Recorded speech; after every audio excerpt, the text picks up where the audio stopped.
Another round of rivalries go down this week as Arkansas takes on Texas, Mississippi State and Alabama clash, and Florida and Georgia square off. Plus, can Kentucky get off the seesaw that they've been on up against Oklahoma? The bubble just exploded. But for three SEC teams, they found themselves on the right side of that burst.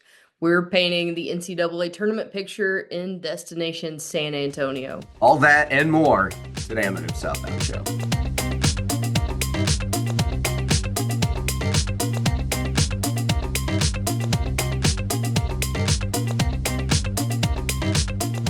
Okay, this was probably the wildest dang weekend that we've had in a little bit, other than like major coursing upsets, like that affected right at the top of the whole tournament list and everything else. Like right now, like SEC chaos really happened in the middle, where just what a nutty week. Maddie, kind of your thoughts. Yeah, I mean, we talked about it a little bit last week, and the fight some of these teams were going to have, and I don't know if their ears were burning or what, but we definitely saw some fight from some of these teams. We got that huge upset in Norman, Arkansas, just a massive win over Missouri, and Just then a also big week. some teams that were really needing to kind of stay alive to keep some of those predictive seeds that they were in and try and fight for an even better one.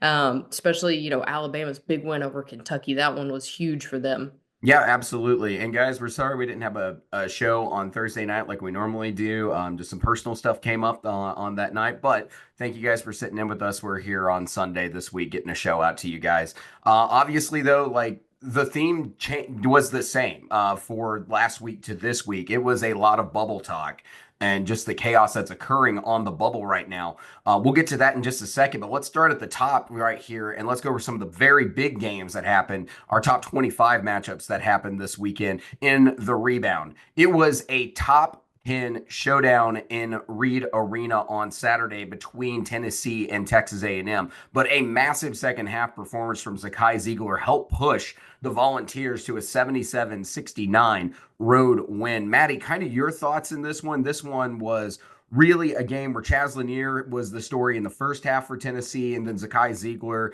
and really a defensive effort from Meshack really pushed Tennessee over the edge there at the end. What were some of your takeaways from this game? I know we were watching it at the same time, texting each other about it.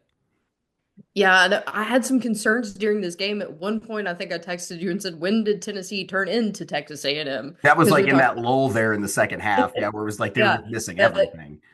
just dynamic defense, but couldn't get a shot. But then all of a sudden, Chaz Lanier comes out. I run out of fingers to count on how many threes that he's gotten.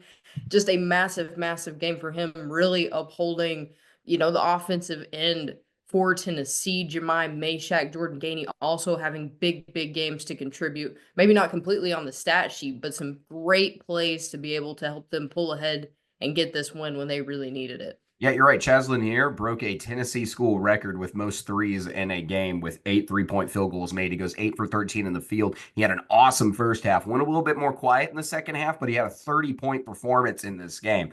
Wild performance for him and exactly what Tennessee has been needing from them. This last 4 minutes, 8 minutes of this game was what Tennessee has been needing to look like all season. Since going back to the preseason, they haven't been this team. That last 8 minutes there in A&M, they showed the type of team they can be and the type of team that we got an impression of back in November and December. This is what we're looking for. But there in the second half, Zakai Ziegler comes up huge.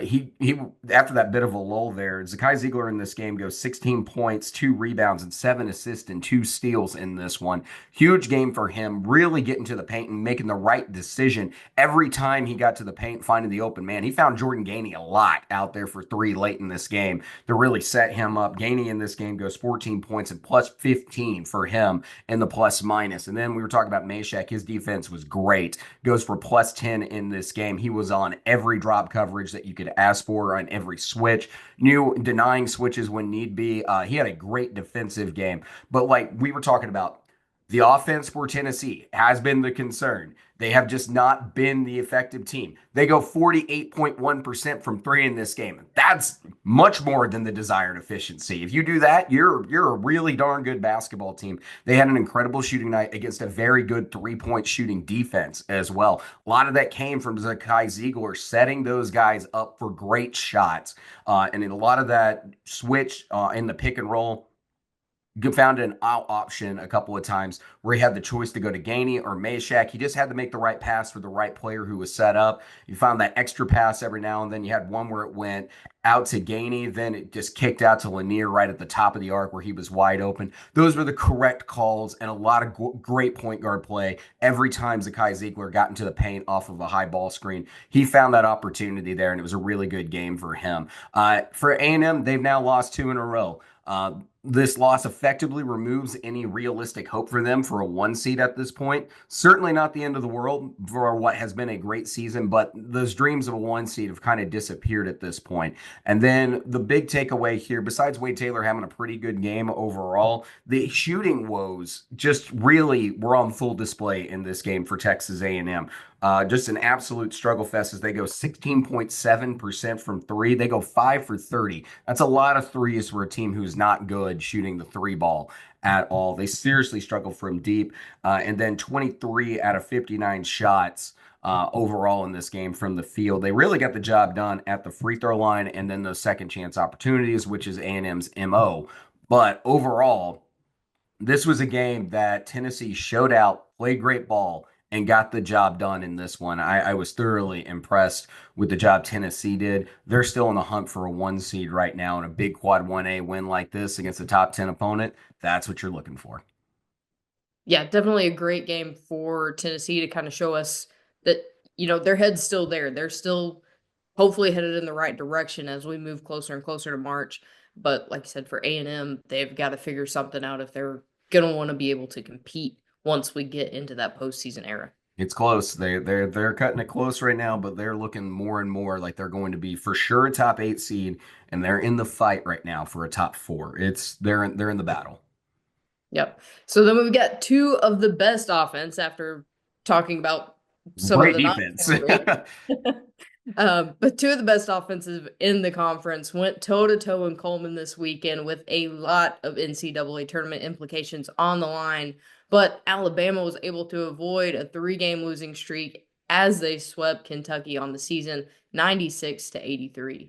Yeah, you know who really stood out into this game to me? Mark Sears also joins the 30 club this weekend. He had a huge game, got downhill a lot, finding a couple of threes in this game as well.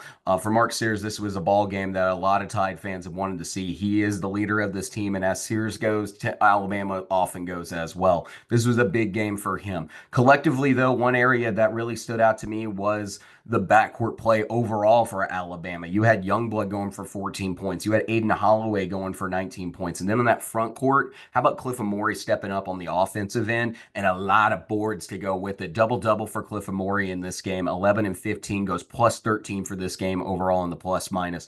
Really solid play from Alabama. And it may not be the absolute scorching NBA three-point kind of game that happened in Rupp Arena last time, but this was still a game where a lot of offense was on full display and Alabama wins the fight, just having a slightly better defense overall. And speaking of that defense, Kentucky, that is the concern. That is the concern and why they're losing games like this.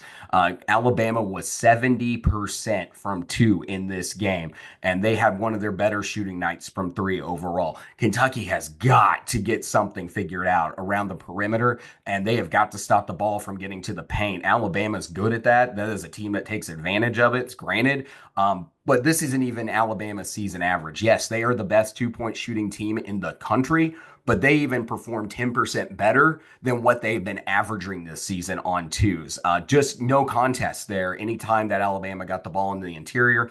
And they're still only had to shoot 35% to outshoot Kentucky in this game from deep. Wonderful performance for Alabama offensively. Don't get me wrong, but Kentucky's got some problems on the defensive end that have to be addressed. If it's not addressed, I mean, we're going to be we're gonna have some interesting conversations come March. I got a feeling if it keeps going down this road, I'm starting to get very concerned about the defense for Kentucky, especially without Lamont Butler at this point. For Alabama, they just fastened their seatbelt a little bit here. They're still in the hunt for that number one seed. They're still sitting on the one seed according to several bracketologists. This is where they want to be, and they're still alive right now for the SEC regular season title race. Yes, they're a couple of games behind Auburn after that loss to Missouri, but they do need some help. But winning games like this certainly helps to keep those hopes alive. You're just keeping your fingers crossed that Auburn takes a bump somewhere along the way. If you're Alabama and you get a chance for redemption there in Neville, they're still in the fight. So we still got a race going on all the way to March 8th. Is if Auburn takes a loss somewhere, there's the opportunity for them to games to spare. But this is the kind of job that you got to get done if you're Nate Oates and the Crimson Tide. Kentucky, I will say, it was also a grow up, step up game for Perry. Andrew Carr also had a decent game as well for the Wildcats. You needed more out of Andrew Carr. He is a key piece for this offense. So it was nice to see him rise to the occasion for the Wildcats. But right now, this one really belongs to Alabama and the headlines on this one and their sweep of Kentucky on the year. Definitely so. I mean, we've talked time and time again about Kentucky needing to step up that defensive effort. We've seen a little bit of growth throughout the season and some games here and there where they looked like a completely different defensive team. But what I really thought about this game going back and watching the highlights and just a couple of plays, Alabama's front court just absolutely outmanned Kentucky's. They were able, like you said, they were able to get inside. They were able to make space for their guards to be able to get in their drive and get those two point attempts off. So, if I'm Kentucky, you got to work on that front court defense. You got to work on, cutting off some of those drives. And I think that's going to be their biggest thing as they head towards the end of the season, because if they don't stop that, a lot of teams are going to pick up and recognize that it may be a hard fought battle to end out the year for them. Yeah, collectively, the two bigs for Kentucky had a collective plus minus of minus 13 in this game. It's kind of rare to talk about a guy who played 27 minutes, had 17 points, 11 rebounds, and 6 assists, and goes -8 for the game. That's Amari Williams' line. Like just a non-factor, even with a double-double. It did not matter what Amari Williams was doing out there. Brandon Garrison in this game gets 8 points, 4 boards, goes -5, and he was 60% from the field. They're just allowing the teams to just go in there and score on them at will, it seems like. And a lot of that also has to do with the backcourt setting those guys up for failure as well. So it's a lot on the backcourt defense, I feel like, more than anything else. But you're right, the bigs for Alabama got the job done. When you talk about the performances from like Cliff Amori in this game, you talk about Grant Nelson, who didn't even have that huge of a game, just goes 5 points, 3 rebounds in this one, just goes +5. But Jaron Stevenson put up a pretty similar stat line, and so did Mohamed Diabate. Like Big Mo got the job done too, and that's you calculate all that together, that's an easy 10 points and 13 boards something right there with a +14 rating between those three players. You compare that to the -13 that Kentucky had in their front court. Yeah, that makes a huge difference in a game overall. Just the performance from Alabama defensively was good enough, and their offense was able to excel against a poor defense. Really good win for Alabama. It's one that, like I said, keeps them in the race for the SEC title and also continues to solidify their chances of getting a 1 seed come Selection Sunday. But let's move on, because let's hit this destination San Antonio, because these games had an impact at the top of the board in that top seed race. Most of the projected top 8, according to Joe Lunardi, that's kind of who we're using right now since everybody's familiar with him, had a win this weekend. Iowa State was the only loss in Lunardi's top 8 this weekend. Unfortunately, they faced Houston, which isn't going to hit their resume too hard, even after that loss. But for Texas A&M, their chances of pulling off that 1 seed took a major hit with only 2 quad 1A chances remaining this season. They need some serious help to raise higher. Number 2 seed is still very much in play for them. However, just getting to that one line, there's pretty much a distinct cutoff right now when at there's six teams really in the hunt for at that point. And one of those teams is Tennessee. It's the opposite for them. The Vols can still grab that one seed with stumbles from Alabama or Florida here down the stretch, possibly even Duke. Duke with some landmines that they've got remaining in their ACC schedule. For Duke, it's really in order for them to be a one seed, they just have to play lost dodgeball the rest of the season. Just don't lose. Like that's where they're at because the teams they're facing do nothing but hurt them and their chances of getting that one seed. Speaking of Alabama, the win, as we mentioned, against Kentucky puts their seatbelt back on, likely to maintain that number one seed. However, for Kentucky, they are free falling at this point. Personally, I think Lenardi's a little high on Kentucky. I also have them as a, I also have them as a four seed, but I think they're closer to a five than a three at this point. There you got big boost though remaining on their schedule if they can pull these wins out. They've got Auburn and Missouri. Those will help quite a bit. That's how they can lock in a four or move even higher back to that three line group with wins if they got wins in both of them. But they got a couple of games that they can't slip up against. They got Oklahoma and LSU still on the board as well. Oklahoma probably doesn't hurt you. LSU has the potential too. So those are the games that you got to look at. You got to win those. And if you can take one of the two big ones, that'll help you solidify your place to where you get that kind of advantage trying to make a Sweet 16 for Kentucky. So really important games here over the last four, setting yourself up for March if you're the Wildcats. But let's turn to the bubble because that's where the big action was this weekend. Oklahoma, Vanderbilt, Arkansas, Georgia, and Texas all came into the weekend needing some wins and maybe a little bit of help.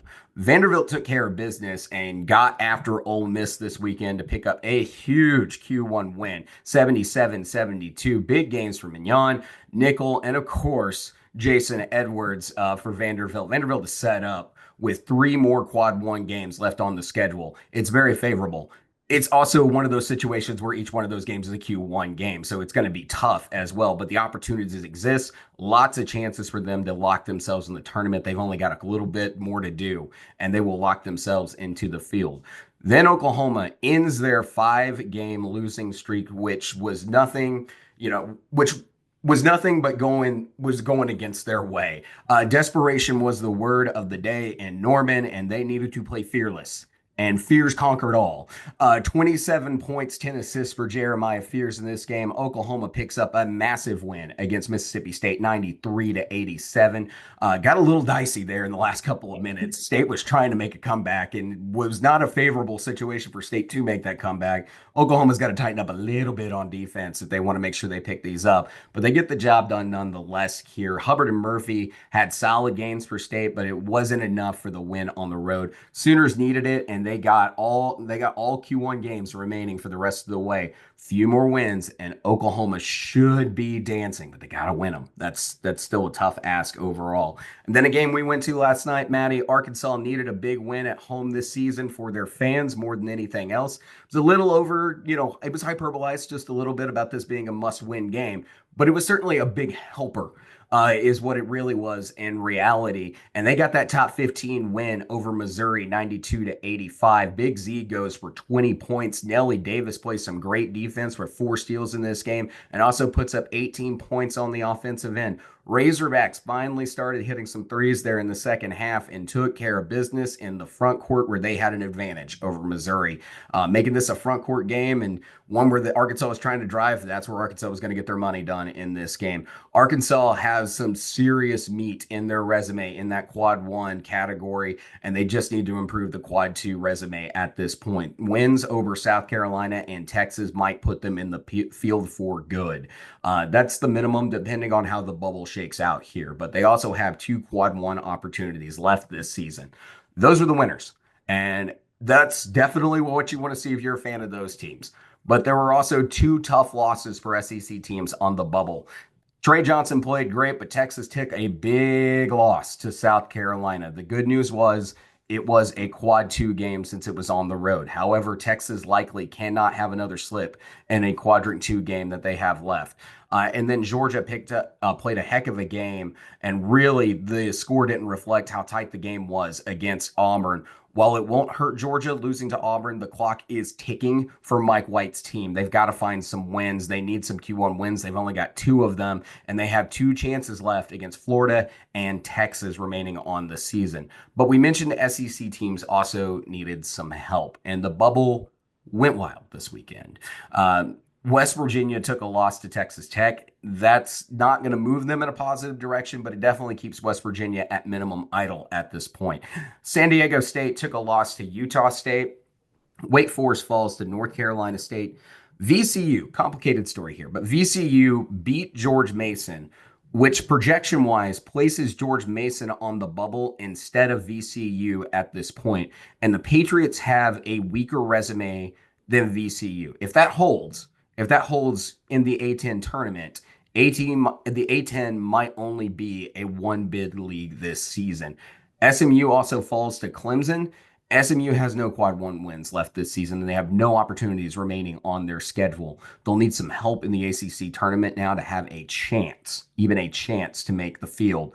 They may have to win the ACC tournament in order to make the field. And then Xavier and Indiana are in action today. If the results are done by the time that we get this show recorded and edited, I will have those updated in the graphic. We'll see. But just check on those scores. But depending on the results there, the bubble might have just gotten a little bit more comfortable for some SEC teams. In short, the wins for the SEC team bubble teams were massive and set those teams up well to make the tournament this weekend. For the teams that lost, they're not in much danger if they can put together some wins. That's where they're at. The results outside the SEC really put a divide between them and the teams on the SEC who are on the bubble. Metaphorically, there's kind of two bubbles going on. There's kind of an SEC path for those bubble teams where they just need a couple more wins. And then for the teams in other conferences, they may be in some need of some serious help at this point. The fates may no longer be in their hands outside of their own conference tournaments. That might be the only thing they can control at this point.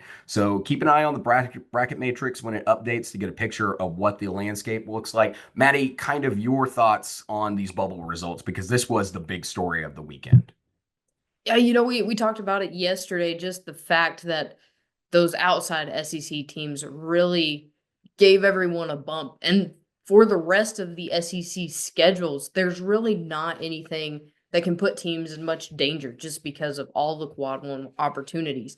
Yeah, you don't want to drop a quad two, but losing a quad one isn't going to hurt you as bad as some of these other teams that may take a tumble against a team that's not even in question for maybe the NIT. So, I feel like there's a lot more chances for SEC teams to continue to, solidify themselves in the tournament or at least get themselves in the conversation more so than these teams that may or may not get a bid.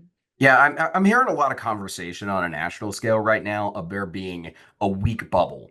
The truth is kind of the opposite. What we've got going on here is that the SEC is by far the strongest conference that we may have ever seen in college basketball to this point. This is a ridiculously strong conference. And resume-wise, these teams have opportunity after opportunity after opportunity to set themselves apart from everyone else. Like all these people who are talking about the conference record, which has no bearing on how the NCAA tournament picks teams. The reason we kind of keep talking about that conference record is that that's 8 quality wins for each of these teams. That's the story here. 7 quality wins for each of these teams. The work that was done back in November and December has set these teams up to where they just have to win enough to put themselves in. And each of these teams are very, very good. Like, look at Oklahoma. Like, everyone, like, I saw yesterday some bracketologists talking about it's like, do we really need to expand the tournament? Which that's a whole nother conversation. Like, but like, do we really need to expand the tournament when we can have a 5-win or 4-win Oklahoma team in SEC play going in? Yeah, well, kind of. Like, think about the situation. That's an Oklahoma team who has wins over the number 2 team in the Big Ten, and the number 2 team in the Big 12, and the number 2 team in the ACC. If Oklahoma was in another conference, they would be a top 4 team in another conference this year, and they're sitting at the bottom of the SEC. That's how strong this is. if you want to put the best teams in the field, the SEC is making their case for it. They are right there, and each of these teams have massive, massive, massive wins. Arkansas got a win against the number 2 team in the Big Ten. You go keep going down that resume. While Vanderbilt didn't have like that signature non-conference win, they got a huge couple huge wins in their MTE and against other power conference teams out there. This conference did the work in November and December to put teams in.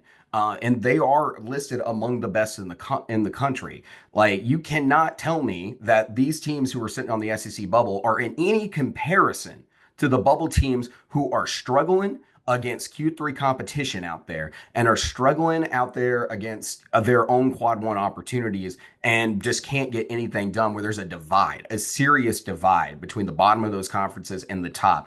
You look at SMU's resume, they have no meat. It is a meatless resume. Wake Forest has a bad loss. There are teams out there who are trying to get in who have resumes that don't compare to other teams in the SEC who are, quote, bubble teams, who should be in any other circumstance a lock this season because they would have the number of wins you're looking for. These would be 20-win teams in other conferences. This is a historically strong league. The bubble deserves a lot of credit. And where we're sitting at right now, the SEC deserves to have 13 to 14 teams in this field this season. The 14th is all going to hang on Georgia at this point if they can find a couple of Q1 wins here late in the season. So that is the story. That is the situation. The SEC is just flat out better than everybody else this year. It's not a conversation. Ignore the conference records. You're being lied to because it's got a ton of parity in this league this year. I mean, let's just put the bubble teams into the SEC tournament, and those that make it past the first round, you're in. Like, I feel like that's a The solid. first four should just be, Vanderbilt, Arkansas, Texas. And I'm hyperbolizing there. There are teams who deserve it, but and they should, and some of these SEC teams probably deserve higher than the seeds they're going to get. We're going to see some massively strong 11, 10 seeds out of the SEC bubble situation where you're going to sit there and go, I don't think I like the 7 team. I don't think I like this 6 seed facing this 11 seed. Like you're going to see that like this year in the NCAA tournament. There's going to be chaos that is going to ensue when, I don't know, Vanderbilt beats some 6 seed. Like just everybody take that in. Like that is a real possibility. I think Vanderbilt's probably going to be a 10 seed, but like they go out and beat some 7 and then have a dogfight with a 2. Like that's going to happen. Like that can happen hypothetically, of course. Like there's no field yet, so I can't really say that, but the odds of that happening are significantly greater than they have been in a long time. The best teams deserve to be in the NCAA tournament. These are the best teams on the bubble and by a wide, wide margin. Let's talk about this week because those teams still got to find a way to get into the NCAA tournament and the way that we stack resumes up.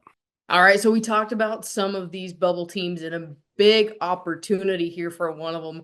Georgia needs a win in the worst way, and they have a serious chance to do just that at home this week when the Gators come to town. They've been better at home than they have been in other circumstances, but the fight here is real. This is a big ask. But look, when they played Auburn at home, that was a 2-point basketball game. Can Georgia find some magic here? Is there a path for them? Yeah, Georgia's played better, and this is almost a must win because they've got to find some Q1 wins, and their next 2 games are both quad one opportunities here. For me, this game is really about how do the backcourts match up because the front court matchup is going to be exciting, which I know you're going to talk about. But the backcourts here are just, to me, the biggest story here. Can Georgia's backcourt rise to the occasion? That is the story of the year for Georgia. Can they do it? Silas DeMurray, Blue Kane, just go down the list. Montgomery, Tyron Lawrence. You've got to have these guys step up. You got to have Dakota LaFew have a huge game. You got to have a big offensive night for these guys. I mean, let's face it, this team's shooting 32.4% from 3 this season. They got to be better, but they're good in 2. They're good at 2. So maybe you have an impact here. One of the paths is that you play some great perimeter defense and you shut down Elijah Martin and you shut down Walter Clayton and you shut down that backcourt from hitting threes. And then you take advantage by churning points at your 53.8% churn rate that you've got going, which is top 100 in the country right now for inside. Take advantage of your 2-point offense, but they're going to be fighting among the trees there in the paint, Maddie. Yeah, I love, love, love this front court battle that we are about to see in this basketball game. To note, Alex Condon did not play for the Gators in their last game against LSU, but Todd Golden stated that he may be questionable before that matchup. So we may see his return in this one, bringing even another major dynamic to this lineup. But it's going to be a big game. We've got Asa Newell, who is playing like he's wanting to be the number one draft pick. Um, and then you've got some massive, massive guys down there for Florida as well. And Chinyelu, maybe we see Alex Condon be able to stretch the floor a little bit. So I think it's going to be an exciting front court battle here. And I think that's what a lot of people are going to be keying into. But like you said, it's the difference is going to be in the backcourt. Georgia has some good shooters, but like you said, concerned about this backcourt matchup for them. Florida shooters are a lot to handle, especially when you consider how young the talent is for this Bulldogs team. Yeah, and just one more note here in that backcourt matchup that I just feel like is going to be really important is the fact that Georgia has a problem turning over the basketball. They've got a pretty high turnover rate, and then additionally, they don't force a ton of steals in a game, and they're kind of right in the middle in non-steal turnovers as well. For Florida, they cause a lot more chaos. They will turn teams over. They are among some of the best in the turnover, and then they in the turnover department, and then they don't turn over the basketball much. They do a really good job of taking care of the ball there in the backcourt. They have a top 50 turnover percentage in the country, really solid there. And then they do a really good job of stealing the basketball as well in the top 75 in the country at 11.1% steal percentage. This team does a really good job turning you over, and they find ways overall. So I definitely feel like it's a big, overwhelming matchup. But is the Steg enough? Is the Steg enough in this game? KenPom has got this one 78-70 at 77% going to Florida. Maddie, who you going with? I'm going to go with Florida in this one. I just don't think Georgia's backcourt's going to be able to hold up, especially if you get some ability to stretch the floor if we see Alex Condon come back for them. I think it is going to be a very close game. I like, the three possession pick there. But I don't know. We may see it even closer. It just depends how the shots fall for Florida in this one, but I think they're going to come out ahead. Desperation's the watchword, right? Can Georgia get desperate enough? Can they be motivated enough? Can they get this job done? Can they play their best basketball of the season there this week? So that's the big question. Can Georgia get it done? I'm like you, I'm going Florida, but like let's watch the desperation level and let's see how great Georgia plays if they can come out and play their best basketball of the year. That's really the challenge. Let's move on to the next one. Tennessee is chasing down a number one seed this year and a quad two opportunity against LSU. We'll give the resume a little boost, not a big one, but a little bit of a boost if they were able to pull it off. Maddie, kind of how you feeling? LSU played a pretty solid first half against Florida before the Gators ran away with it. Yeah, this is the game of uncertainty this week for me. LSU's been stepping up big and getting very, very close in their last few games against some elite level talents. Tennessee, they've been back and forth as well. Do we see another massive shooting night from Lanier, or do we continue to see them struggle to find good shots and be able to convert on the offensive side? Or do we see LSU maybe find some drive and be able to push past the Vols' excellent defense here?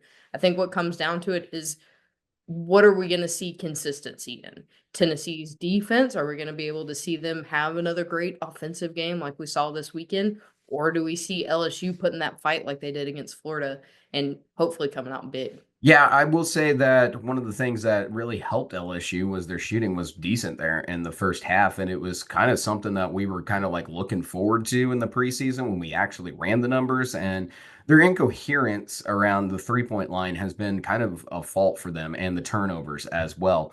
Tennessee loves that. They're a really good 3-point defense. They can shut down a lot of 3-point shots. They're one of the best in the country at doing it. And then they have one of the best defenses in the country to top it all off with as well. They will turn over LSU, which has just been the Achilles heel for the Tigers all season long. And then their front court, when you talk about Felix Okpara, Igor Milicic, and you talk about Kay Phillips out there for Tennessee, those are guys who are in a situation where they have a lot more size, a lot more physicality, and a lot more versatility in that front court there for the Volunteers. This is one that I think defense travels. So you go down to Baton Rouge and a matchup. Now fans might show out for this one, hoping to find a bit of a spark, last second hope here for the season, something to kind of carry over to next year. But it's also baseball season down in Baton Rouge, and they are just as baseball obsessed as several SEC teams, and I got a feeling a lot more of them are more interested in baseball at this point.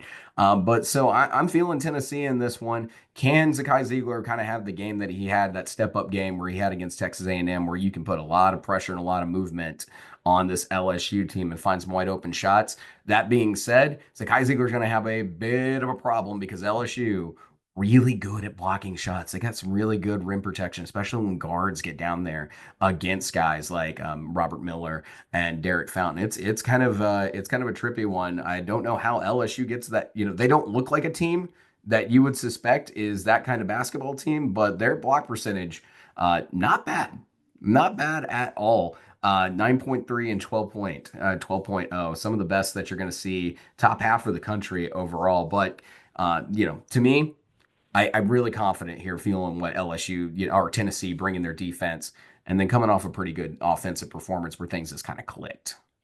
Yeah, Kim Palm's kind of thinking the same here with you, David, going 72 to 62 at 82% for the Vols. So they're your pick, right? Yeah, I'm going Vols in this one. Yeah, I'm gonna go Vols as well, just because I think the quality level's just a little bit better. Like we talk about Zakai Ziegler just being a floor general, I think he's gonna be able to get crafty, get a lot of assists in this game is what I'm feeling from him. If he's the floor general and he's playing like he did against Texas A&M in that second half, yeah, I feel pretty confident in the Vols. Another huge game this week. Alabama still in the hunt for a chance at the SEC regular season title, but the objective is to keep winning, and they're going to have to go through Mississippi State team still looking for a top 20 seed in this year's tournament. Yeah, David, this is the matchup, right? I'm sorry, I just jumped your question. What were you going to ask? you're good. Yeah, I was just going to ask what your thoughts were on this one because I feel like it's been back and forth with Mississippi State, and Alabama's just They felt worth like a it. team. They felt like a team that was after that Texas A&M game that might be able to get on a run here. But like honestly, that Oklahoma game is just, man, where'd it go? Like you just don't feel that same confidence now. Like they came off those wins against Mississippi or Ole Miss and Texas A&M, and then just stubbed their toe as hard as possible against a desperate Oklahoma team. Now, granted, that Oklahoma team was desperate and was playing probably some of their best basketball they've played in a while. But like the schedule is still right there in front of them, but they've got a huge game. The one game that I kind of thought like they might have, if State was going to get hot, the one game I thought they were going to have problems against was going to be Alabama on the road. Like that's not a favorable matchup for particularly anybody this year. Just going on the road to face Alabama. But the last time these two teams got together it was a 4 point game there in the hump. Like Chris Jans has put together some pretty good games and game plans against Alabama in the past. And a lot of that advantage that I think that Mississippi State is going to find is that they have a much larger front court contribution offensively than what Alabama normally gets out of its front court. Like Cliff Moore is a really good defender. Grant Nelson, is definitely the best offensive piece. But you talk about the rest of the depth, Jaron Stevenson, like they're good. This is a good Alabama front court. State's getting a little bit more normally out of their front court out of Nwako. And you talk about RJ Melendez when he slips into the 4 spots, and then Cam Matthews, who's probably one of the most interesting role players in the SEC overall. And then Keyshawn Murphy, who's been really good for State. So to me, a lot of this matchup comes down to that area. And then how well can they play 3 point defense? Like that has been one of the questionable things for State. They're allowing 36% 3 point shooting out of opponents this season. And this is an Alabama team that has not shot anywhere like we thought they were going to shoot, but they're still shooting 34.2% and have potential to shoot better. So like this is a game where they can continue to rise to the occasion, maybe if you're Alabama. So like that's to me where this contest is at, because you have a front court that's going to be offensively good for Mississippi State more than likely versus a backcourt that's really darn good for Alabama versus kind of Josh Hubbard. Like it's a weird situation. Riley Kugel's good. Don't get me wrong. I'm just saying that the depth for Alabama is much stronger in that backcourt than what it is for State. Definitely so. I mean, we've talked about it several times over the last few weeks. State kind of started taking a trek down a rough path that, you know, it's not an easy road at this point for them. And then you've got Alabama trying to turn around their worst stretch of the season after getting two back-to-back losses, but stopping that streak with that win against Kentucky. So I think, the main thing here is, like you talked about, that backcourt depth for Alabama is going to be huge. We've got some great play in the front court from Mississippi State. But like we saw in that Oklahoma game, they allowed a lot of threes. So that backcourt defense is going to have to be on for Mississippi State for them to even have a chance, especially on the road. One thing that I will say State does really well is stopping a lot of the cuts and a lot of the action. And I think that's where Chris Jans is going to put a lot of focus on what he's working on this week in practice. They're in the top 100 in opponents' 2-point percentage. Like they do stop a lot of the action in there. It's the 3-point defense that's kind of the concern for Mississippi State. So you've got to figure out a way that to play your best there and stopping those cuts and stopping those drives and starting that downhill, stop the ball. State's capable of it, but we know Alabama. That's a big piece of their bread and butter is get right there at the cup and get in there, find a basket that looks high percentage, and that's the goal here overall. And then obviously we talk about the blue collar points all the time that Nate Oates is kind of emphasizing here. Offensive rebounding is really a key component. That's what helped Mississippi State is that they were in the fight with one of the best offensive rebounding countries in the country, or one of the best offensive rebounding teams in the country when they faced Texas A&M.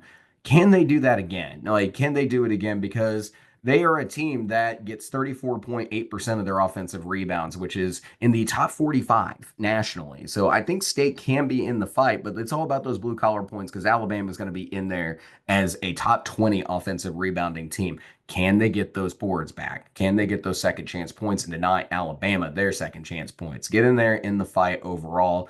That's going to be a big component of it. So, like, to me, the big keys for victory for Mississippi State: stop the three, stop the twos, fight on the glass. Like that's really stop the cuts. Really, you got to make sure that you It's stop the ball. defense. Defense is the way to go because state's good enough to churn out points in the front court. It's a lot of focus on defense for State in this one. For Alabama, turn the tempo up, knock down your shots. Like that's the key here for Alabama. A good shooting night can really get the job done, and making sure that you run a ton of ball movement. Keep those State defenders moving a lot. Find them in an unfavorable matchup and find your way there to the hole. Find your way to the paint. That's how Alabama gets the job done in this one. Knock down your shots. A lot of ball movement, I think, is the secret overall for these teams. But also, you got Coleman behind you, and that should be a help. It certainly should be a help. Ironically, though, two of Alabama's three losses this season have come in Coleman this year. I mean, they were against some really good teams. Ole So Miss and Auburn. Yeah, Ole Miss and Auburn. So like let's not joke. Yeah, those were very good teams that they played. And Ole Miss probably had one of their better games of the season when they faced Alabama and Coleman. definitely so. Well, Kim Palm agrees with you here, David. They've got Coleman giving them a few points, 89-80 at 79%. They're giving this one to Alabama. I'm going Tide. I really think that Alabama's in this fight here for an SEC regular season title. Obviously Auburn's the leader right now, but like they're holding out for a team to beat Auburn, and with the depth in this, that's a possibility every night. And Auburn's schedule is just getting more tougher. So I know this doesn't have anything to do necessarily with Auburn, but if you believe in destiny and collision courses, that game on March 8 can still be massive. So I'm giving Alabama the win here. Just on the thought that this is the cards of destiny. And then I really think that, the 2-point and 3-point, the 3-point offense should show up for Alabama a little bit this week. Yeah, I think Alabama's ability to get an open look around the 3-point line is going to be massive in this game. And we saw Mississippi State struggle very, very hard against those opportunities at Oklahoma. So I think they're going to have another game where they're going to have to figure out their matchups and how to switch. I don't think it looks good for them at all. So I'm going Alabama as well. I think State's got a chance. Chris Jans puts it in a fight every darn time he plays Alabama. So I'm not taking any chances away here from State. I'm just leaning Alabama in this one. All right, so the next one here on the table, South Carolina is coming off their first win in their SEC schedule. Can they make it two in a row against one of the most prolific offenses in the country, Missouri? Maddie, your kind of thoughts here? Sorry, South Carolina, you got your one win. I'm done with hope. I'm done with hope. Oh no, I think South Carolina's been putting on several good games, great matchups, and getting close in almost every game. But they're heading to Columbia against, like you said, Missouri, one of the best offensive teams that we've seen this season, and they're back at home after a loss. I don't like that for Lamont Paris. Yeah, it's tough. This is not a friendly um friendly situation for South Carolina to get kind of momentum going here to make a late run in the season just to make things really interesting and chaotic. But here's a couple of things to take note of. Missouri, best points per shot team in the SEC this season. They have been really darn good. This is a top 10 offense nationally, 125 points per 100 possession. They get the job done, but where they're racking up so many points is around the three at 36.9% from the three this season. So your game plan, if you're Lamont Paris, has to center around slowing that down in a hand in a face for every shot around the perimeter. We saw Arkansas do a lot of that this weekend, Mhm. and that's really what helped in the second half because we saw Missouri go from 40% in the first half well down in the second half shooting those threes, and a big reason is because there was a hand in every face for every three. We were listening to Calipari's press conference about that after the game, and he was like, I swear, don't put your hand up if you were not face guarding somebody. Like, and it was like, and that's what he was saying in the locker room. It's like, you better actually do it. Don't just stick your hand up and say you were face guarding. Like, yeah, you got to have a hand in the face. You got to close out on those 3-point shots if you're South Carolina. That's going to make a difference. Don't let them get an actual look at the basket. Make it a tough three for them. And that's one of the key areas because the other area where South Carolina actually has an advantage is that they have a big body number four who can get the job done in Colin Murray Boyles. If you can make this a game around the basket, that's how you beat Missouri.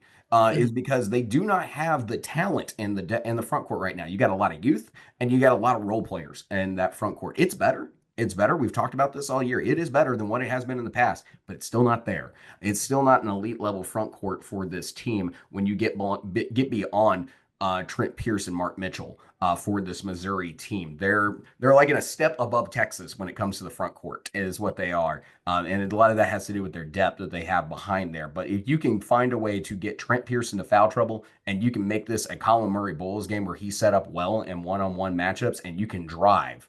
That's the other big thing is that if you can drive past some of the zone that Missouri likes to run, you can find success.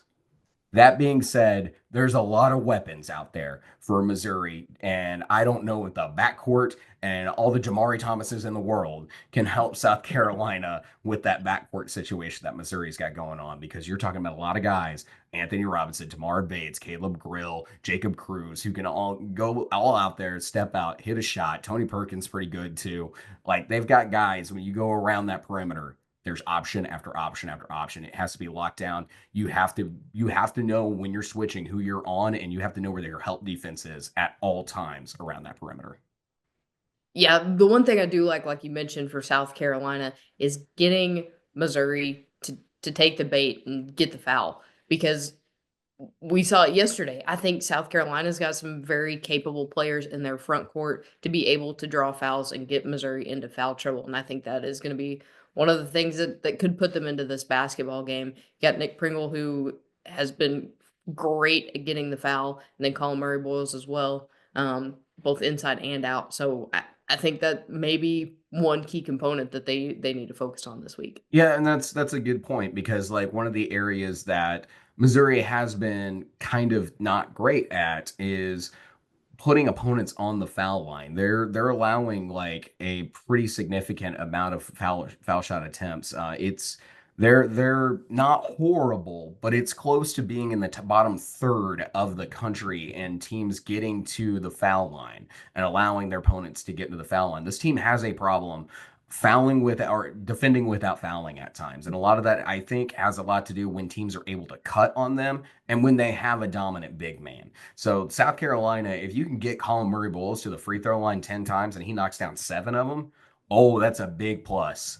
And that's the kind of game that you want for South Carolina. I just don't necessarily think it's going to happen with all the weapons that Missouri has, and they just have to play well enough in that front court. And like South Carolina just does not have the options that they normally that a lot of teams in this conference have, and they've struggled shooting the three. They have struggled at the free throw line. They have struggled getting twos. They've played well. They've played well in the interior. So I do think that South Carolina can make an impact in this game where Missouri is going to have to hit threes. But overall, when it comes to South Carolina offensively, I mean, they just have not been that good there. Mhm. Well, Ken Palm agrees with you. They've got this game going to Missouri 80-67 at 88%. David, I think I know where you're going with this one, but why don't you tell everybody else? I got Missouri to bounce back.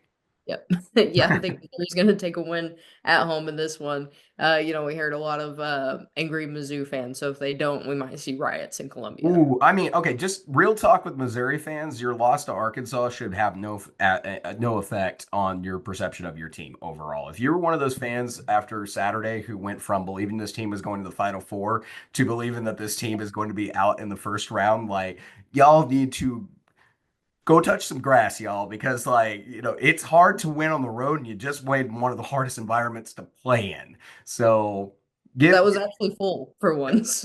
Actually, it wasn't even that full because like we still have 15,000 fans down in Arlington for the baseball game, and we had like the broke a record in baseball attendance the other night. So all the people who were normally in Bud Walton, apparently a lot of them went down to Dallas. So, for that MTE, the baseball team's playing in right now. Who also got a top 25 win over the weekend, over TCU. It's a good, but for real, Missouri's fine. That's my point here. Is Missouri's fine? They're going to be good. They got a good team. It's a loss in a difficult conference and Mhm. against a team that's a lot better than their record because they're playing in a ridiculously hard team or hard conference, and they've had some injuries that have cost them some games as well. So, if I'm Missouri, I still have confidence in this team. I still have confidence that this team is going to make a Sweet 16 or make a good run in the tournament overall. I would still have they just got to improve the defense. That's to me the biggest issue with Missouri. Definitely. Well, another important game for Auburn is in order for them to lock up the SEC regular season title with a couple games to spare. But they're going up against Ole Miss, who is looking to bounce back after that tough loss to Vanderbilt. And a bit of a sad stretch for them. Yeah, a little bit. Honestly, it's a game where you just had a feeling the entire time that Vanderbilt was going to pull off this win because they needed it. It was a good opportunity, and it's a team that's kind of been a rival for Ole Miss has kind of been a rival for Vanderbilt for years. So the cards just felt like they were on the table there for Vanderbilt to take that game. Now, Chris Beard needs to bounce back because looking at this team right now, they've lost 2 in a row here. Their last big win came against Kentucky on February 4th. The schedule does them no favors here in the last four. They've got a desperate Oklahoma team after this Auburn game, and they got Tennessee, Florida. That's going to play an impact on this situation. And Ken Palm does not like the way that they're finishing the rest of this year. They got them as a 9-9 team, which respectable in this league for sure. But like they do need to find an upset win to help that seed line just a little bit more for Ole Miss to put them in an advantageous situation going into it. But Auburn's been good. They've been getting a lot of teams' best chances. And is it me, Maddie, or has Neville been weird the last couple of games? Yeah, there were a few games that I didn't even bother to check into because, just had the assumption that Auburn was going to absolutely destroy them at home, so I didn't need to look. And then I would check a score and be like, what is happening here? Yeah. Especially in the last couple of games, you've got that game against Georgia that I'm pretty sure I texted you and said, "What in the world is going on?" Like I, Yeah. um, Chaos was going on. Yeah.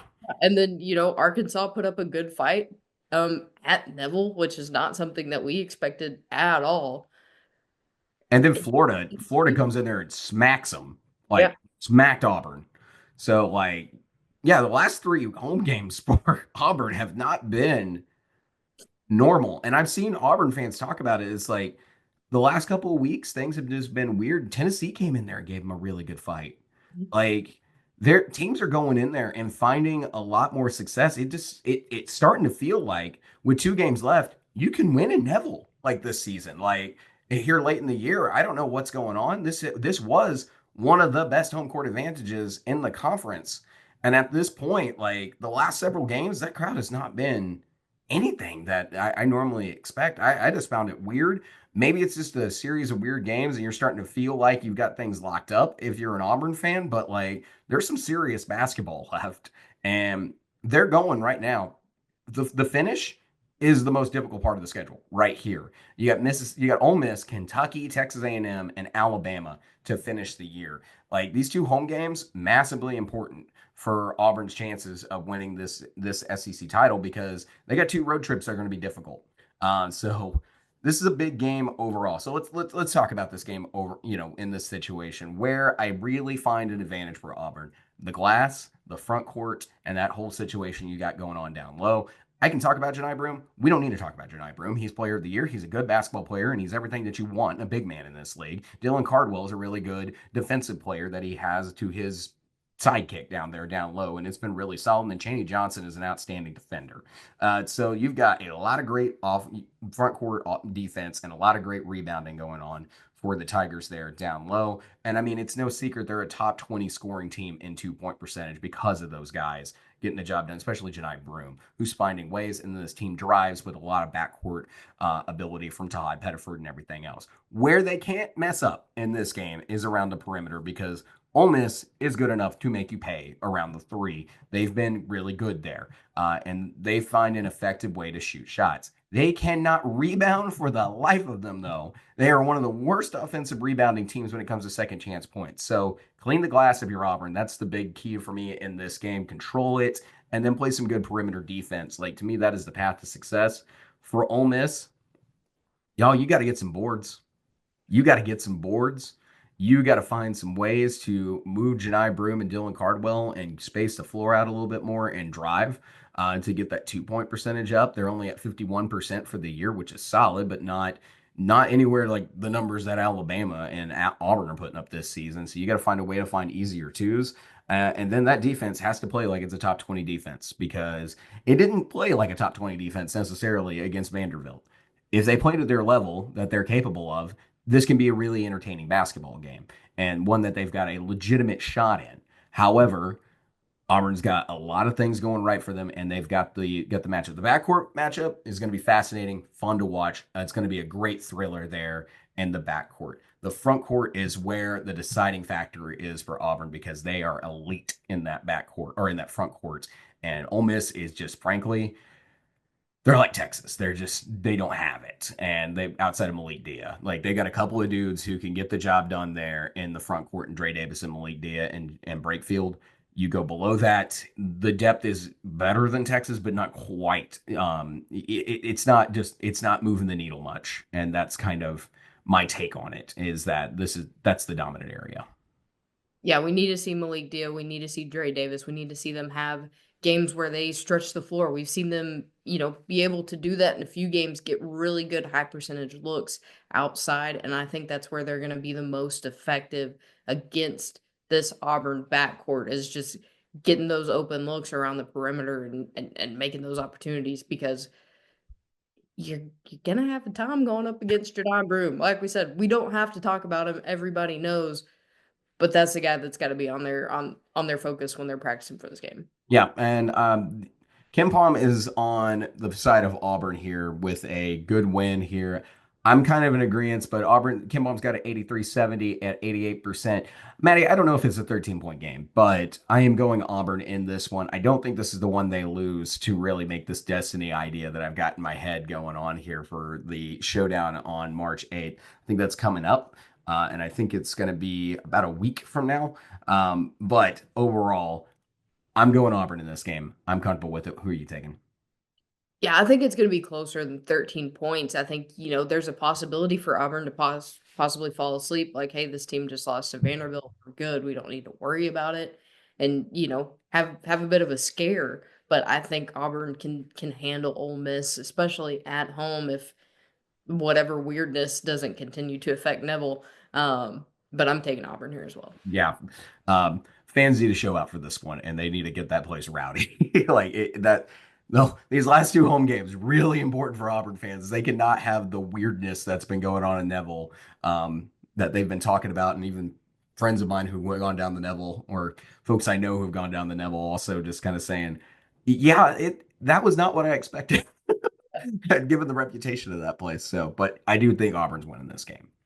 Vanderbilt's schedule is unforgiving at this point in the season, and they likely need to get to 8 SEC wins for there to be no drama on Selection Sunday. With 2 more wins needed to find that lock status, they'll face Texas A&M on this final 4 game stretch. Maddie, I mean, Vanderbilt is the story of the year, the most like lovable team in the conference. They just need really 2 more wins, and this team is in the tournament. KenPom's basically giving it to them, even though they're only picking them outright in 1 more game. But they think what the percentage is, the computer says Vandy's getting to 8 by the end of the regular season. What are your thoughts on this game? This game is one I have a feeling I'm gonna be keeping myself from pulling my hair out because it's gonna be one of those games. It's gonna be gritty. It's gonna be, locked down. Texas A&M doesn't need to lose another game at home. No, they don't. You know, and you've got Vanderbilt who is getting into that mode of desperation where they want to pick up these really good wins to be able to make themselves breathe when it comes to Selection Sunday. But they're gonna have to get some boards, which they've been struggling up against, and they're gonna have to continue some decent defense to keep Texas A&M from getting in there, getting in the paint, getting some second chance opportunities, because that's where Texas A&M is going to win this game, is on the boards and down low. I am looking at 2 players, and that's Zerk Phelps and Wade Taylor in this game. Those are your most effective shooters for Texas A&M. And when you look at what Vanderbilt does and their ability, the area that stands out to you is that teams shoot efficiently against them. And you're talking about a team that allows 53.2% effective field goal percentage from their opponents this season. That's 290th in the country. That's the Achilles heel. That's the area. And then teams are lighting them up from 3. That just screams to me a backcourt situation where you have players who are capable of hitting. That will make the difference for you. So can we see a good, effective offensive game from Texas A&M in their backcourt? CJ Wilcher has got to be important. He gets a couple of really good threes. Let Wade Taylor and Zerk Phelps carry you, and then have a good performance on the glass. And I think that's Texas A&M's key here. If you're Vanderbilt, one thing to note in this game is that Texas A&M, when they turn over the basketball, they are a turnover machine sometimes. 18.2% turnover percentage for this team. And then teams, they're really good at turning their opponents over, but Vanderbilt takes advantage of those turnovers. And that is where they can get out and they can make this thing just a race. Vanderbilt doesn't turn over the ball much, and they're a top 35 team in causing turnovers. And that is where you're going to see Vanderbilt want to get out and run and play crazy. And that game of chaos is the game of Vanderbilt, and that's what Mark Byington is banking on, is an up pace, just chaotic basketball game. I like this game for both teams almost in a way. Like I see this game where it's like you have Wade Taylor and everything else. You get your efficient scores that they're going. If Vandy's doing what Vandy's been doing, look out College Station, because here comes Mark Byington in chaos mode. But here's one thing I'll note. Vanderbilt has not done this away from Memorial this season. They do not have an SEC win on the road this year. A little concerning. Something that I don't know if it'll carry onto the road for them this year. Yes, they've had power conference wins against Virginia Tech on the road, and they had some neutral site wins in power conference against Seton Hall. And they also had one, and they had a semi-away game against TCU on a neutral site. However, overall in SEC play, they have just not found a way to win on the road yet. Maddie, your kind of thoughts on that? Can they carry some of that? What they've been able to do with these huge wins they're getting in Memorial, can they get that done in College Station against a team that honestly does not shoot well?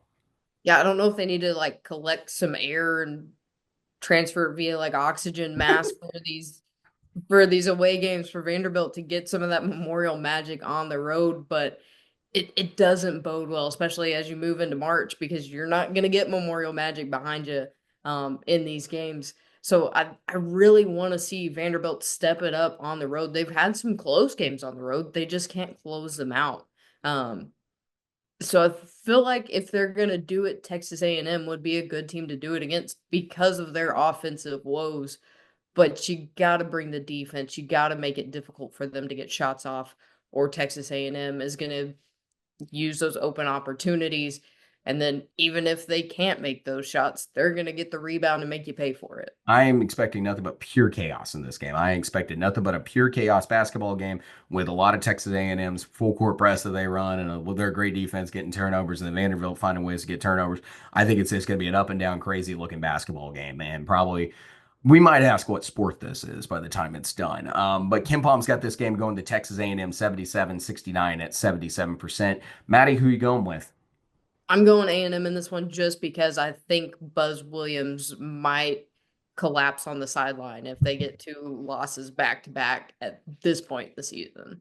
I'm not counting Vanderbilt pretty much out of anything at this point, but I am going Texas A&M in this game as well to get off to get off this back-to-back losses that the Aggies have had. I don't think Buzz is going to let it be three in a row on his home court in this one, and then the rebounding is going to be one area I don't think Vanderbilt has the depth to rebound with Texas A&M. I think that's going to be a key component in this game. Let's move to the next one. The next game, David. Oh boy, I already bought tickets for it. It's an important game for both of these teams as Texas comes to Bud Walton Arena this week to face their longtime rival in Arkansas. Texas coming off not a great loss, and then Arkansas coming off a win. Does the hype carry on for the Hogs, or does Texas come back with a vengeance to try and get back on the right path? My brother texted me after the South Carolina loss that I showed you in the car on our way back from the game on Saturday, and I just sat there and it's like he wants Rodney Terry fired already. And it's like, of course, he's already been like that all year, but like I expected nothing different from my brothers. There's already a lot of talk about that going on in Texas. There's pressure. There is pressure. If you get on Texas basketball Twitter right now and you're looking through all these comments, they are mad. They are not happy. They are mad at the folks who propped up Rodney Terry to get the job after Chris Beard was let go there in Texas. Like that group of the fan base is very vocal right now, and they are upset. And they are calling this roster out as like a poorly constructed roster and everything else. The irony is Texas is still very much alive, and they play in one of the best basketball conferences to ever exist. And maybe we all need to take a breath here and understand the situation. But needless to say, there's pressure. There's pressure on Rodney Terry this year. Now, here late in the stretch, and if this team fails to make March, it may cost him his job this year because that crowd is only going to grow more vocal as the season goes on. We were talking about like there's some very light hot seat talk on Rodney Terry, and this is a game that can make a difference here against a rival and a team that right now this is a win you need if you're Texas. Yes, you have other opportunities, but this is a Q1 game. Texas needs to win this. Arkansas also needs to improve that quad two resume. They need it too. So this is that kind of matchup for me. One thing I will say is that you have to shoot well in Bud. And that is one thing that Arkansas has been inconsistent about, even though Z and Nelly Davis are coming off a very good game against Missouri, which is something they just have not done at home overall. But this is the kind of game Arkansas fans will get up for. If the players rise with that crowd, it's going to be a lot of fun. For Arkansas, this is a team that is in the top 50 in the country and 3-point percentage allowed. They are darn good at stopping teams three point wise, and this is a top 20 defense in the country, an outstanding defense, and their on ball defense is probably some of the best in the country. Elite on ball defense. That's where I get pumped up for this game. That's where guys like Trey Johnson have to play well. Tremont Mark has to play well. Jordan Pope has to play well. And then also the question right now for Arkansas, what's the back status on Duthero? We saw him come out late, was unable to finish that game against Missouri. You would have loved to have him one of the guys helping you finish that game there on Saturday. But overall, what's his health status like? Because I think that's the matchup you want to have on Arthur Kaluma. And Arkansas's front court is definitely a step above, especially now that Jonas Adu is contributing a little bit more to this team in the front court. It's not the level everybody was hoping. It hasn't been there yet, but I think the front court matchup favors Arkansas. The defensive matchup in the backcourt and then the backcourt offense for Arkansas makes the difference in this game to me. Yeah, I think, Arkansas got a crash course against this Missouri team at home. They played defense very well. We were complaining that the first half of that game about the fact that Mizzou was shooting lights out from the 3-point line. They came out, got it done in the second half. So they've kind of been there, done that. And that's what they need to do against Texas if they want an opportunity to win here. And like you said, they need to get some shots off as well. So improving that offense prowess just a little bit more. I think this one's going to be a huge game that the crowd's going to play a ginormous factor in, especially because you got so many kids from Texas. They may be cheering for the away team The here. old people are going to lose their minds in this game. They're pumped up for it. But yeah, I'm with you 100% there. But yeah, it's a big, big game and a tall task for each team. I just don't know if Texas can shoot the way that they're used to shooting in Bud Walton with 19,000 behind them. We're gonna find out. We're gonna find out on Wednesday night. But Ken Palm's got this game 75-70 at 66%. Maddie, last time Arkansas just went down to Austin and just beat the heck out of Texas, frankly. Who are you going with in this game? I'm building more hope with Arkansas. Every game seems to get a little bit better. So I think the home team is going to take this one. I'm with you. I'm feeling good after that Missouri game. I think this team they've played some excellent basketball over the month of February. I am going to go Arkansas in this game. It's taken me a lot to really believe, but like Saturday was a really big moment, and it snapped an 8-game losing streak against top 25 that goes back all the way to the Duke game last season. So Arkansas needed that win, and it's given me a little bit more belief in this team. I think they're capable of getting this job done on Wednesday night. Kentucky has got to get off the seesaw. That's the big conversation here as they find themselves on. No danger of missing the tournament at this point, but their seed line is indeed in question. They face an Oklahoma team trying to get back on course and get into this NCAA tournament in Norman, outside there in Oklahoma City. Home game for Oklahoma. Maddie, it's desperate times for Porter Moser, and Mark Pope really needs a win. Yeah, so this game is really concerning for me if I am looking at it through the eyes of a Kentucky fan, because we saw Oklahoma just tear up Mississippi State with their shooting, and we've talked about Kentucky's defense. They're not one of the best defensive teams, and if you've got freshman Jeremiah Fears going off for 30 plus points, that's a concern. And I think Kentucky needs to really focus on their defensive levels, especially around the perimeter as they move into this game going on the road. They haven't played the best on the road. So, like I said, it's going to be a rough one. Does everybody remember what it said? Oklahoma's defense isn't great from two, but they've got a top 20 3-point defense in the country right now. They're only allowing teams to shoot 29.9% from three this season. They're effective there, and I am just circling the crud out of that because that's the curious case here is Kentucky's on the road. They got to shoot well, and they've got a team that can knock down threes and can offensively run with them. This is a game right here where I just throw out the defenses. I don't think defense, who plays well, possession to possession is going to matter. Can you just get enough possessions for either of these teams? Because both of them are wet paper bags, like on the defensive end. Who shoots better? Who gets the job done and makes the big impact in each area? If numbers are real here, Oklahoma's got a really good chance to shut down the shooting that Kentucky's got going on and maybe hold them to 33% behind the arc. That's a 1 point per shot average. If that's how that comes out. So that's a huge difference maker here is that Kentucky has got to shoot well to be effective in this game. I'm a little bit concerned here for the Wildcats because that's just an area I'm not in love with. And then, Maddie, my next question to this whole situation. I know, so hold on. Mark Pope did say in the injury report that It's looking positive. Lamont Butler is taking live action right now, but obviously he missed the game against Alabama this week. Is he going to be back for Oklahoma? And same thing with Jackson Robinson, a similar injury update situation here. Neither one of those guys played against Alabama.